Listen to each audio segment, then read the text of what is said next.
अहमदनगर स्थित मेहर बाबा के आश्रम के साधना कक्ष में, जिसमें स्वयं मेहर बाबा रहा करते थे, ध्यान के कुछ अनमोल क्षण। सद्गुरु ओशो कहते हैं, मेहर बाबा लगातार 3 वर्षों तक बिना कुछ किए छत को घूरते रहे थे। तुम सिर्फ 3 मिनट के लिए ऐसी टकटकी लगाओ और तुमको लगेगा कि 3 वर्ष गुजर गए। 3 मिनट भी बहुत लंबा समय मालूम होगा।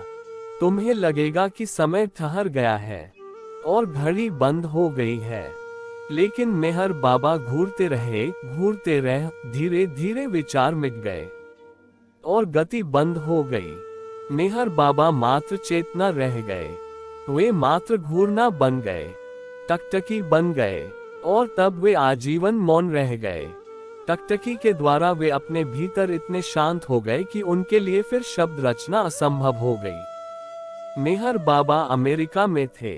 वहां एक आदमी था जो दूसरों के विचार को, मन को पढ़ना जानता था, और वास्तव में वह आदमी दुर्लभ था मन के पाठक के रूप में।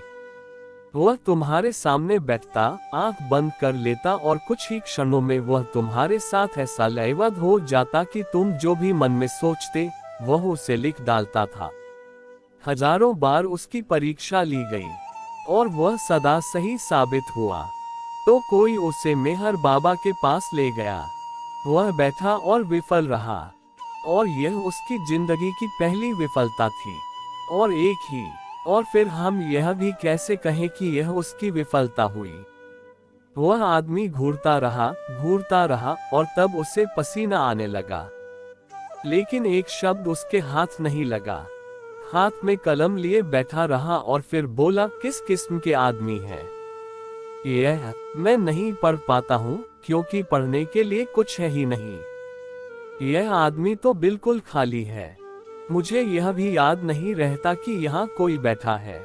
आंख बंद करने के बाद मुझे बार बार आंख खोलकर देखना पड़ता है कि यह व्यक्ति यहाँ है कि नहीं, या यहाँ से हट गया है। मेरे लिए एकाग्र होना भी कठिन हो गया है, क्योंकि जो ही मैं आंख बंद करता हूँ कि मुझे लगता है कि धोखा दिया जा रहा है, वह व्यक्ति यहाँ से हट जाता है।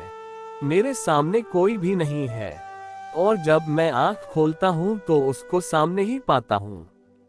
वह तो कुछ भी नहीं सोच रहा है। उस सतत टकटकी ने मेहर बाबा के मन को पूरी तरह विसर्जित कर दिया था।